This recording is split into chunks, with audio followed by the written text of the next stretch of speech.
प्रिय प्रतिभागियों, सादर नमस्कार। अभी हमारी इन क्लासों में प्रत्यय के प्रकरण को आधार बनाया जा रहा है। जैसा कि कल की क्लास में हमने प्रत्ययों की परिभाषा, उसके भेद और उसके 3-4 प्रत्ययों के बारे में भी पढ़ा था कल।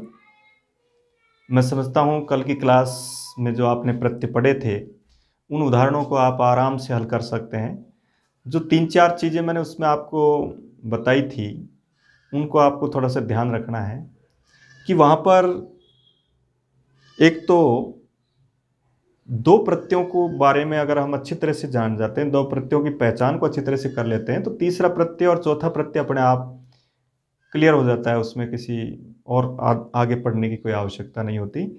केवल इतना ज़रूर है कि जो 2 बातें मैंने आपको बताई, एक तो कि इस स्थिति में कोई हो अथवा इस स्थिति में कोई हो, तो वहाँ मैंने आपको यत बताया था और यत प्रत्यय के रूप में उसका हम प्रयोग कर सकते हैं। एक दूसरा और बताया था मैंने, ई उ री, और इस तरह का। तब वहाँ क्या प्रत्यय करते थे। कुछ एकाध उदाहरण ऐसे भी हो सकते हैं जिसमें ए के पश्चात भी ये स्थिति मिल सकती है। ए के साथ वैसे यत प्रत्यय होता है, लेकिन कुछ ऐसी धातुएं जिनके अंतिम वर्ण का लोप कर दिया जाता है और फिर उसको ए मान करके तुक का आगम करते हैं, तो वो सिर्फ अगर ऐसा मिलेगा आपको तो वो केवल ए और आधे अक्षर के रूप में तय ही मिलेगा, फिर उसमें दूसरा वर्ण नहीं मिलेगा। तब वो क्या भी हो सकता है, तब वो इस स्थिति में जैसे हन धातु से न को हटा दिया जाए, तय के रूप में प्रयोग कर दिया जाए, तब।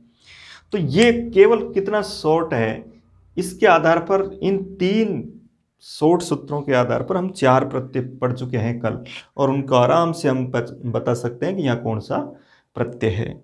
जैसे एक लिखा हुआ है, जैसे भक्ष्य। अब आराम से उत्तर देंगे हम, क्योंकि यहाँ ए के पश्चात आधे अक्षर 2 है, इसलिए ये न यत होगा न क्यप होगा, ये णित प्रत्यय होगा। णित की सीधी बात है कि जब इस स्थिति में कोई नहीं है तब वो णित प्रत्यय है, और यहाँ अगर 2 आधे अक्षर आ गए तब वहाँ णित ही होगा, तब उसमें यत और क्यप प्रत्यय नहीं होंगे।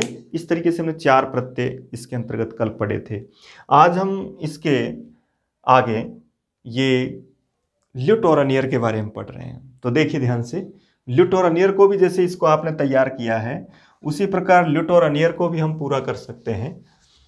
ल्युट और अनियर इसको पढ़ रहे हैं, तो ध्यान दीजिए, यत और क्यप, णित और लेप, उनको पढ़ने के पश्चात आज के हमारे 2 प्रत्यय पहले पढ़ रहे हैं हम। ल्युट, ल्युट में यू शेष रहता है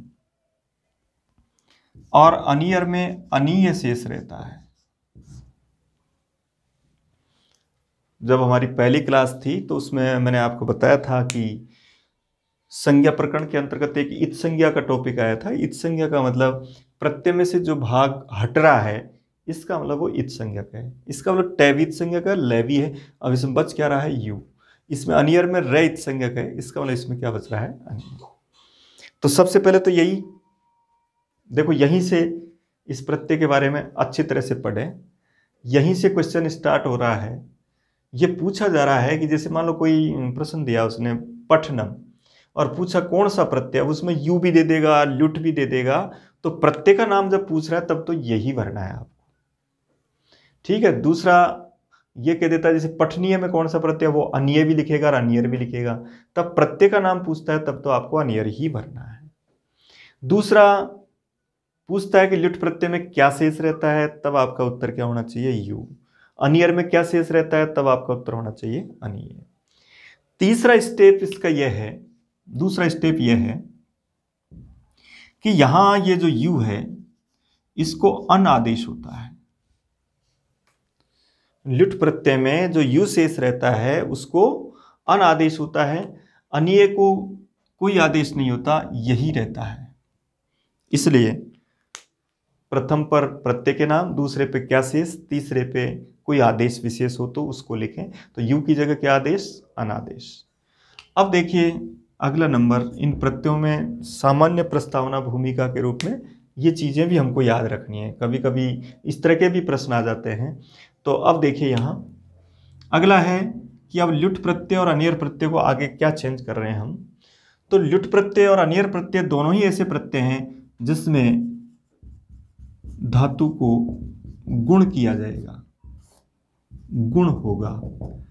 अब हम प्रत्यय का टॉपिक पढ़ रहे हैं और बार बार मैं यही कहूंगा कि यहाँ गुण होगा और यहाँ गुण नहीं होगा।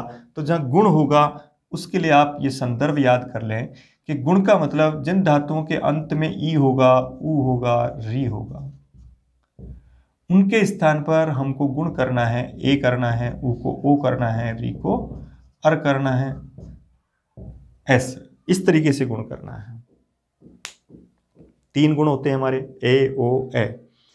तो अब यहां देखा आपने ए ओ और अर जो लिखा है, तो ऐसी स्थिति में जब गुण का नाम आए तो ये समझ जाया करो कि इनकी जगह पर ये करना है हमको। अब चौथे नंबर पर ल्युट जो प्रत्यय है अधिकांशतः भाव अर्थ में होता है। अधिकांशतः किस अर्थ में होता है? भाव अर्थ में होता है। और उसका भाव अर्थ में होने पर अधिकतर उसका प्रयोग हम किस में करते हैं? नपुंसक लिंग में अधिकतर प्रयोग मिलते हैं। हालांकि पुल्लिंग में भी इसका प्रयोग किया जा सकता है अधिकरणवाचक होने पर, लेकिन अधिकतर जो इसके उदाहरण मिलेंगे हमको और वो किस में मिलेंगे? भाव अर्थ में। और वो किस अर्थ, कौन से लिंग में प्रयोग किए जाएंगे? नपुंसक लिंग में प्रयोग किए जाएंगे। जबकि इधर अनियर प्रत्यय का प्रयोग तीनों लिंगों में हो सकता है। अनिय भी हो सकता है, अनिया भी हो सकता है और अनियम भी हो सकता है। यानी अनियर प्रत्यय भाव और कर्म वाच्यों में प्रयोग किया जाता है, इसलिए वहां कर्म के आधार पर अनिय, अनिया, अनियम हो सकते हैं, भाव में सिर्फ अनियम होगा, नपुंसक लिंग के रूप में प्रयोग होगा। यहां भी भाव में हम किसका प्रयोग कर रहे हैं? नपुंसक लिंग में उसका प्रयोग कर रहे हैं। इसके पश्चात ल्युट प्रत्यय में जब नपुंसक लिंग का प्रयोग करेंगे भाव में, इसका मतलब जो अन शेष रहा था अब ये अन मैं के रूप में लिखा जाएगा, यानी अब ये अनम के रूप में लिखा जाएगा। तो अनम से हम पहचान करेंगे किसकी? ल्युट प्रत्यय की। अनिय से पहचान करेंगे हम अनियर की। और इस आधार पर ही रीट का क्वेश्चन तो यहीं पूरा हो गया कि उसमें पूछेगा लेखनम में कौन सा प्रत्यय है, तब हमको क्या भरना है? ल्युट, क्योंकि वहां यू के स्थान पर अन और वो नपुंसक लिंग में प्रयोग, इसलिए अनम। तो रीट के विद्यार्थी इस पर ही ज़्यादा फोकस डालेंगे कि ये जो चीज़ें हैं इनको ही हमको अच्छी तरह से पढ़नी है। इसके बाद ये जो अनिय प्रत्यय, अनियर प्रत्यय जो आप लिख रहे हैं, इस अनियर में भी आपको इसी तरह याद रखना है कि उसके लास्ट में अनिय होना चाहिए। स्त्रीलिंग में अनिया और नपुंसक लिंग में अनियम होना चाहिए। कभी कभी इससे मिलता जुलता शब्द आ जाता है, जैसे ये कहा जाता है कि बताओ पाणी नियम, क्या इसमें अनियर प्रत्यय है? तो ऐसी स्थिति में अब कई जल्दबाजी में देखते हैं सब अनिय है इसमें, तो ये हो सकता है, लेकिन स्पष्ट है इसके रूप में ही देखें तो ये इनीय है, इसका मतलब यहाँ अनियर प्रत्यय नहीं है। तो ऐसे उदाहरणों में जल्दबाजी नहीं दिखाएं और उस तरीके से आपको सही सही उत्तर इस तरीके से भरना है। अब देखिए आप, कुछ इस तरह के क्रियापद होंगे, कुछ इस तरह की धातुएं होंगी जो आकारांत धातुएं होंगी, उनमें ये जो अनम है ये हमको उस धातु के पश्चात आनम के रूप में दिखाई देगा, और इधर भी ये अनियर प्रत्यय भी आनीय के रूप में दिखाई देगा।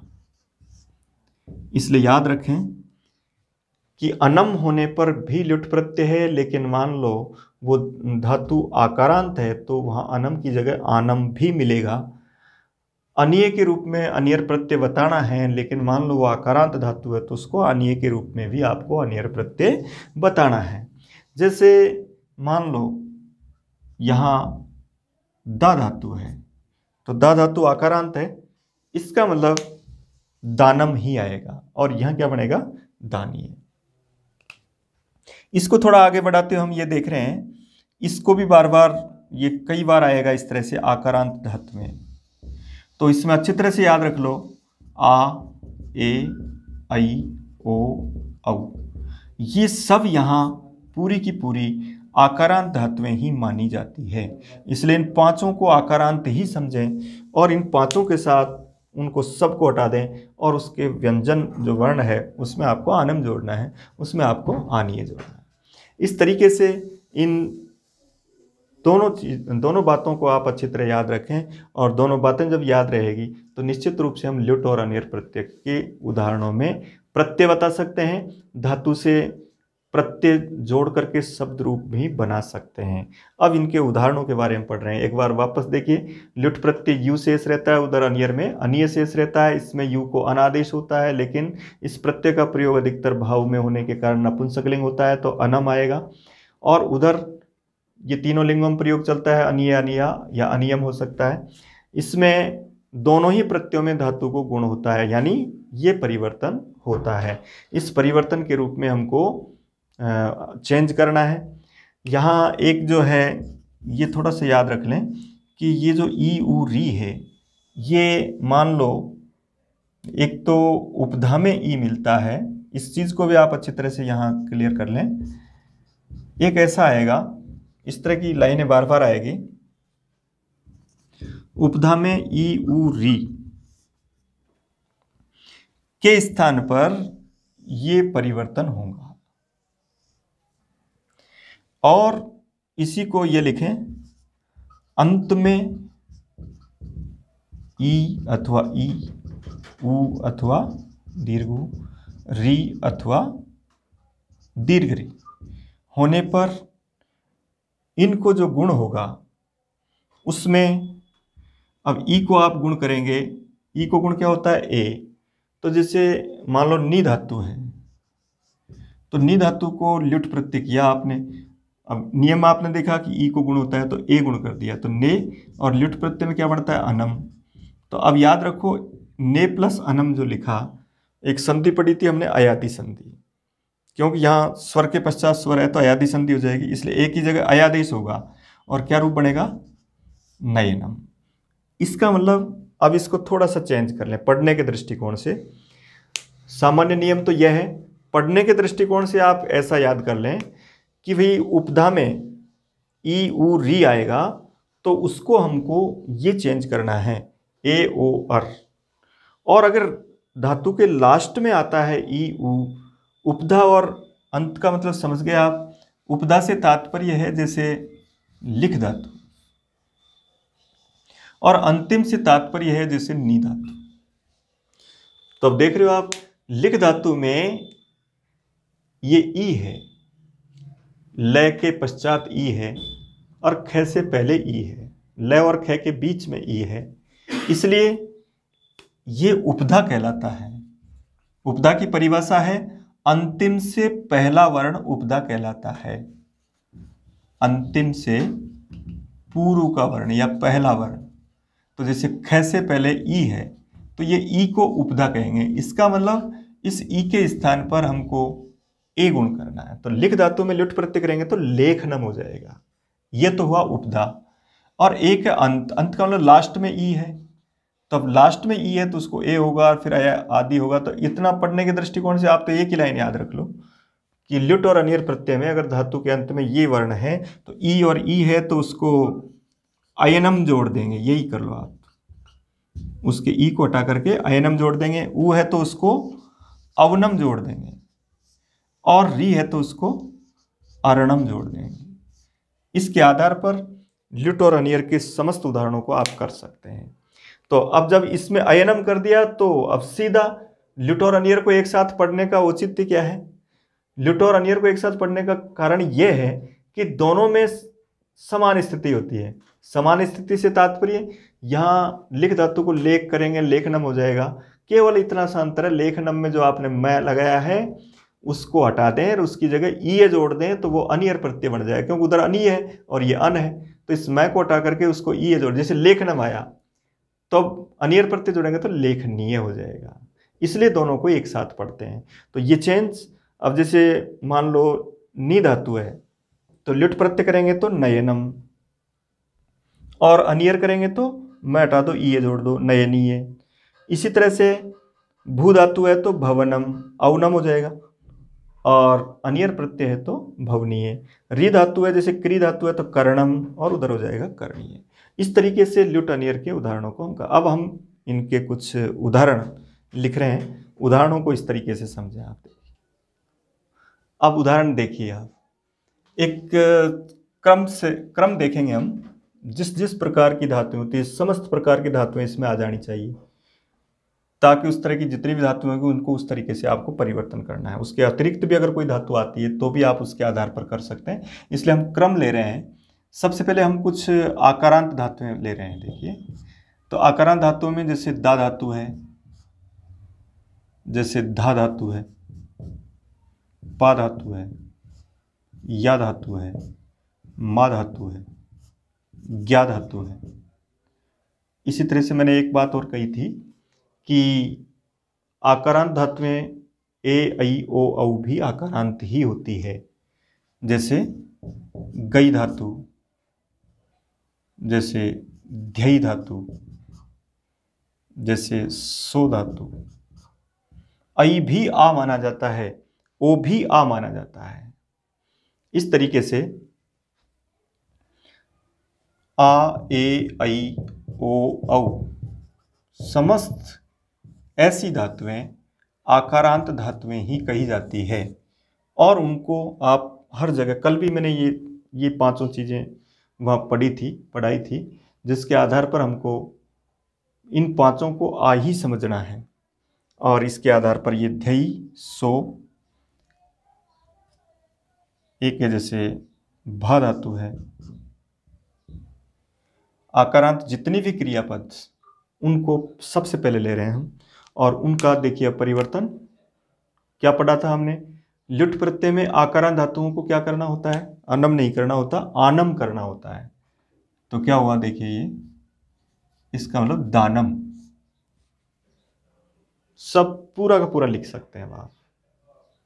ध धातु से धानम,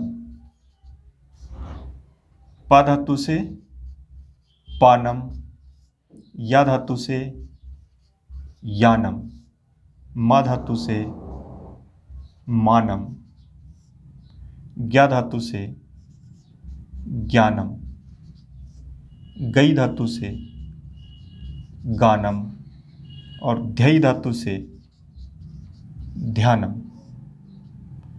और शो धातु से सानम, भा धातु से भानम। सभी में देख रहे हैं, सभी को आकारांत माना गया, और उनमें आपको आनम, व्यंजन के पश्चात आनम लिखना है। इस तरीके से समस्त, अब जब भी कोई ऐसा मान लो, दोनों तरह की स्थिति को आप हल कर सकते हैं। अगर वो कहता है कि बताओ कि जैसे आपने ये लिखा गई ध्ययी, उसने लिखा जैसे गलई धातु, गलई में ल्युट प्रत्यय जोड़ने पर क्या बनेगा, तो सीधा याद रखो कि 5 को आ माना जाता है, इसका आ में आनम होता है, तो उसमें आपको आनम ग्लानम कर देंगे। इस तरीके से ये आकारांत धातुओं के रूप में हम इसका, अब ल्युट और नियर एक साथ क्यों पढ़ा गया, बिल्कुल सीधा है कि इसके आधार पर देखते हैं हम कि अब इस मैं को हटा दो और ई जोड़ दो, तो दानीय। अगर उससे पहले वाला शब्द पुल्लिंग है तो विसर्ग लग जाएगा, स्त्रीलिंग है तो दानिया हो जाएगा, नपुंसकलिंग है तो दानियम हो जाएगा। यह अंतर होता है, तीनों लिंगों में चलेगा, क्योंकि ये भाव और कर्म वाच्य दोनों में प्रयुक्त होता है। तो अब देखिए वहां आनीय जुड़ा हुआ, आनीय दिखाई देते समझो आकारांत धातु है। अब पूरे उदाहरण ऐसे कर सकते हैं आप, धानम, धानीय। आगे अगर कोई उपसर्ग जोड़ दिया गया, कुछ भी जोड़ दिया गया, उससे कोई प्रभाव नहीं पड़ेगा। जैसे इसको कर दिया आपने प्रदानम, तब भी ल्युट प्रत्यय है, क्योंकि तब प्र उपसर्ग है। इसको कर दिया जैसे विधानम, तब भी उपसर्ग है। उपसर्ग से कोई चेंज नहीं होगा, हम प्रत्यय धातु से जोड़ रहे हैं, उपसर्ग आगे जुड़ सकता है। तो ऐसी स्थिति में वहां आपको तो पीछे देखना है, आनम के रूप में और अनम के रूप में अगर वो क्रियापद है तो वहां आपको ऐसा करना है। तो पानम से क्या बनेगा, पानीय। यानम से क्या बनेगा, यानीय और मानम से मानीय। इसी तरह से ज्ञानम से ज्ञानीय और गानम से गानीय। गानीय, गानियम, गानिया। इसी तरह ध्यानीय और इसी तरह शानीय और इसी तरह भानीय। लुट अनियर, लुट में ईए जोड़ने पर अनियर हो जाएगा, लुट के मैं को हटाने पर। तो लुट के जब मैं को हटा दिया जाएगा और उसके पीछे ये जोड़ दिया जाएगा तब कौन सा प्रत्यय बनेगा? अनियर। लुट और अनियर को इस तरीके से देखना है। रीट में एक पैराग्राफ आएगा, पैराग्राफ में मान लो शब्द आ गया जैसे भारत देशस्य संविधानम। अब पूछ ले संविधानम में कौन सा प्रत्यय है? तो संविधानम से संवि से कोई मतलब नहीं, आपका तो पीछे से मतलब है। उसके बाद में क्या लिखा है? उसके बाद में आनम लिखा है, इसका मतलब सम और वी उपसर्ग है और ध धातु से लुट प्रत्यय है। इस तरीके से आपको ये प्रत्यय बताना। तो आकारांत धातु, अब ये क्रम पढ़ेंगे हम, इस क्रम से आराम से आप उत्तर दे सकोगे और कोई क्रिया भी नहीं छूटेगी। अगर उस तरह की कोई क्रिया छूट जाती है तो उसके आधार पर उसको राइट कर सकते हैं। जैसे ये 5 स्वर हमने कर लिए यहाँ। अब 5 स्वर के पश्चात आगे आने वाला स्वर कौन सा है? आगे आने वाला स्वर अब आ रहा है ई। आ, ये 4 के लास्ट हो गए। इसके बाद ई, ऊ और री, 3 स्वर हो रहे हैं। तो ई को देखते हैं, जिनके लास्ट में ई आएगा ऐसे क्रियापद। तो यहां देखिए, ये पढ़ा था हमने, आगे की कुछ क्रियाएं ई वाली क्रियाएं पढ़ रहे हैं। जैसे नी धातु है और अब इस नी धातु को लुट और अनियर इसके रूप में पढ़ रहे हैं। तो नी धातु से जब उदाहरण लिखा आपने, इसी तरह एक क्रिया जैसे ची धातु, इसी तरह जैसे श्री धातु, एक है जैसे क्री धातु।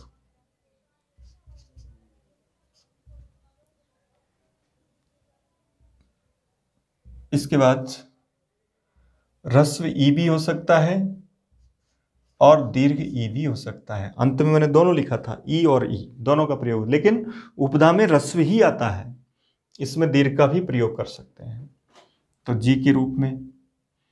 इसी तरह जैसे इसके बाद आता है जैसे उकारांत क्रियापद, जैसे श्रु धातु, जैसे हु धातु। एक है जैसे आपका क्री धातु, एक है जैसे श्री धातु। देखिए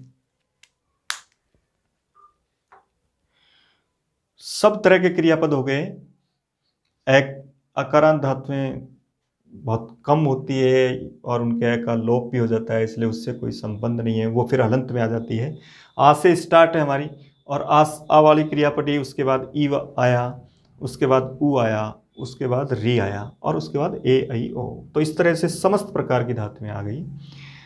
ली के रूप में किसी क्रियापद का प्रयोग नहीं है, री के रूप में प्रयोग है, क्योंकि ली अधिकतर अनुनासिक अच के रूप में शामिल। जैसे गमद्री धातु है तो वहाँ री की संज्ञा मानी गई और गम धातु मानी गई। तो अब देखिए इनमें हम लुट प्रत्यय कर रहे हैं। तो अभी मैंने लिखा है आपको एक चीज़ कि नी में ई को आपको अयनम करना है, तो ये नयनम होगा। या ऐसे याद रख लें, इकारांत धातुओं में लुट प्रत्यय करने पर अयनम और अनियर प्रत्यय करने पर अयनीय जुड़ता है। तो नयनम में मैं को हटा दो, वैसे इसमें तो ये तो इसके साथ जुड़ा हुआ है, इसी में ये जोड़ते हैं, नयनीय। इसी तरह ची धातु से बनेगा चयनम और यहाँ भी इसी तरह से चयनीय। श्री धातु से श्रेयणम और श्रेयणीय। ये कल बताया था मैंने आपको कि जहाँ धातु में र आ जाता है तब वो नय नय हो जाता है, तो श्रेयणम श्रेणीय। इसी तरह क्री धातु है, क्री को क्या हो जाएगा, आयनम भरेंगे तो क्या बनेगा, क्रयणम। क्रयणीय, जयनम, जयनीय, भवनम, भवनीय, श्रवणम, ऊ को क्या करते हैं, उकारांत धातु को अवनम करते हैं। ऊ ह्रस्व भी हो सकता है, दीर्घ भी हो सकता है, अंत में कोई सा भी स्वर हो सकता है। श्रवणम, श्रवणीय, हवनम, हवनीय, कर्णम, कर्णीय, यहां भी रह आ रहा है इसलिए न हो जाएगा। शरणम, शरणीय, री वाली धातु में तो अर्णम अर्णीय ही जोड़ना है। एक दीर्घ री वाली धातु और देख लें, जैसे ग्री धातु है तो गर्णम,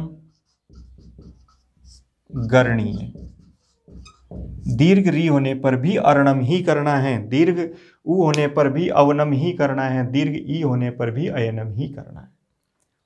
कितना सरल है। ल्युट अनियर में कुछ पढ़ने की बात ही नहीं, ऐसी कोई विशेष बात। केवल ये याद रखें, आकारांत धातु में आनम जोड़ना है, आनीय करना है, ई वाली धातु में अयनम करना है, उकारांत धातु में अवनम करना है और ऋकारांत धातु में अर्णम करना है। इस प्रकार ये पहला जो ग्रुप का जो उदाहरण है उसमें समस्त प्रकार के स्वरांत धातुएं हो गई जिनके पीछे स्वर आता है। कुछ उदाहरण हम हलंत धातुओं के पढ़ते हैं। इसके आगे देखिए हलंत धातुओं के कुछ उदाहरण। अब इसके बाद देखो, अभी जो उदाहरण लिखे थे हमने वो उनके लास्ट में कोई स्वर पाया जाता है, ऐसी धातुएं थी। अब कुछ इस तरह की क्रियापद जिनमें हम उपधा को पढ़ रहे हैं, जैसे लिख, जैसे विष,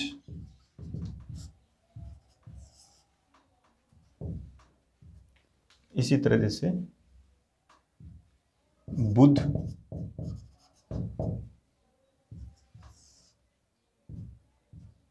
इसी तरह द्रस, एक है जैसे विद, इसी तरह भिद धातु, एक है क्रस, एक है जैसे युज धातु। देखिए इसका नाम ये उपधा है और उपधा में ई, उ, री इनके स्थान पर ही गुण होता है, याद रखें, दीर्घ के स्थान पर नहीं होता। इसलिए ये मैंने केवल ऐसी क्रियाएं लिखी है जिनमें ई रस्व है, उ रस्व है, री रस्व है। तो इनमें आपको क्या करना है, ई को ए करना है। लास्ट में ई आता है तो अयनम करेंगे, लेकिन बीच में उपधा में ई आता है तो ए करेंगे। तो ये क्या होगा, लेखनम, ये क्या होगा, वेशनम, जैसे प्रवेशनम। बुद्ध से क्या बनेगा, बोधनम। दृश्य क्या बनेगा, दर्शनम। री को अर होगा, री की जगह गुण क्या होता है, अर। इसी तरह विद धातु से वेदनम, भिद धातु से भेदनम और क्रश धातु से कर्षणम, और हो जाएगा युज धातु से योजनम। और अनियर करेंगे तो ये जोड़ दो इसमें, लेखनीय। ये मैं को हटाते हैं ना, इसकी जगह सब जगह ये करते हैं। इस तरीके से पूरे विष से क्या बनेगा, वेशनीय। ऐसे सभी पूरे उदाहरण इस तरीके से कर देंगे, सभी में ये जोड़ेंगे। दो चेंज पढ़े हमने, एक तो जिनके अंत में स्वर आता है उनमें वो चेंज करेंगे, और जिनके उपधा में ई, उ, री आता है उसमें आपको ये चेंज करना है। इनके अलावा अगर और कोई क्रियापद आते हैं वहां आपको उस धातु में कोई चेंज नहीं करना है, उसके पीछे आपको अनम और अनीय जोड़ देना है। जैसे कुछ ऐसे उदाहरण भी, जैसे देखिए एक उदाहरण ये लिखा, जैसे रक्ष धातु है, तो रक्ष धातु में देख रहे हो आप, रक्ष धातु में कोई चेंज होने की बात ही नहीं, क्योंकि यहां हलंत आ रहा है और हलंत से पहले ये तीन ही देखना है चेंज के लिए। तो अगर ये तीन नहीं है तो कोई चेंज नहीं होगा तो इसमें अनम जोड़ दो, तो क्या बनेगा रक्षणम ल्युट में, और ये होगा अनियर में रक्षणीय। विसर्ग भी हो सकता है, मैं भी हो सकता है। इसी तरह से जैसे ग्रह धातु, तो इसमें भी ऐ है, तो यह होगा ग्रहणम ग्रहणी। इसी तरीके से एक धातु जैसे सिक्स, अब आप कहेंगे कि इसमें ई आ रहा है, चेंज होना चाहिए, लेकिन उस बात को याद रखो जो मैंने पहले कहा था कि डबल अक्षर हलंत 2 है, अक्षय में क वर्ष, तो ये उपधा में ई नहीं है। इसमें उपधा किसको कहते हैं? उपधा का मतलब लास्ट से जस्ट पहला, तो लास्ट है क से, तो से पहले क्या है क, तो क उपधा में है, यहाँ ई उपधा में नहीं है, इसलिए इसमें कोई चेंज नहीं होगा। तो शिक्षणम और शिक्षणीय, इसलिए ये शब्द बनेगा, नहीं तो यहां भी ए हो सकता है। इसी तरीके से जैसे वंच धातु है, वंचनम वंचनीय, कोई चेंज नहीं। इसी तरह जैसे क्रीड धातु, अब यहां देख रहे हो आप ई बड़ा है, कोई चेंज नहीं होगा, ह्रस्व ई होना चाहिए उपधा में, तो यहां होगा क्रीडनम क्रीडनी। इसी तरह जैसे पूज धातु, यहां भी ऊ बड़ा है, इसलिए पूजनम पूजनीय। दीर्घ ऊ के कारण यहां गुण नहीं हुआ, दीर्घ ई के कारण यहां गुण नहीं हुआ, उपधा में ई नहीं होने के कारण यहां गुण नहीं हुआ, क्योंकि उपधा में क है। इस तरीके से उपधा का मतलब लास्ट से जस्ट पहला जो स्वर है वो उपधा कहलाएगा, इसलिए उसको आपको कोई चेंज नहीं करना है। बाकी कहीं पर भी जैसे पठ धातु है, इसमें कोई चेंज की स्थिति नहीं है, यहाँ इस तरह का कुछ भी नहीं है, इसलिए ये पठनम होगा। पठनम पठनीय। र और स के साथ ण आ सकता है रक्षणम, बाकी में सब में अनम, आ के साथ आनम और आनीय। इस तरीके से हम ल्युट और अनियर प्रत्यय का अब कोई सा भी उदाहरण नहीं बचा है। आप समस्त उदाहरणों को कर सकते हैं, चाहे सैकड़ों हजारों कितने भी उदाहरण हो ल्युट अनियर के, किसी में भी आपसे गलती नहीं हो सकती, आप पूरा का पूरा बिल्कुल राइट कर सकते हैं। तो आज तक आपने 6 प्रत्यय पढ़े हैं और 6 बिल्कुल इस तरीके से पढ़ लिए हैं कि कहीं कोई गलती होने की संभावना नहीं। यदि कहीं कोई चीज़ समझ में नहीं आती है तो ऐसी स्थिति में 2-3 बार उसका अध्ययन करें, और अध्ययन करने के पास बार बार अध्ययन करने से उसमें स्पष्टता आएगी कि कहाँ कौन सा उत्तर हमको सही करना है। आज दोनों प्रत्यय हमने कम टाइम का ये वीडियो बनाया है, क्योंकि थोड़ा थोड़ा पढ़ने से ही ज़्यादा अच्छी तरह से याद हो सकता है। इसके आगे की क्लास में हम इससे अगले आने वाले प्रत्ययों के बारे में अध्ययन करेंगे। धन्यवाद।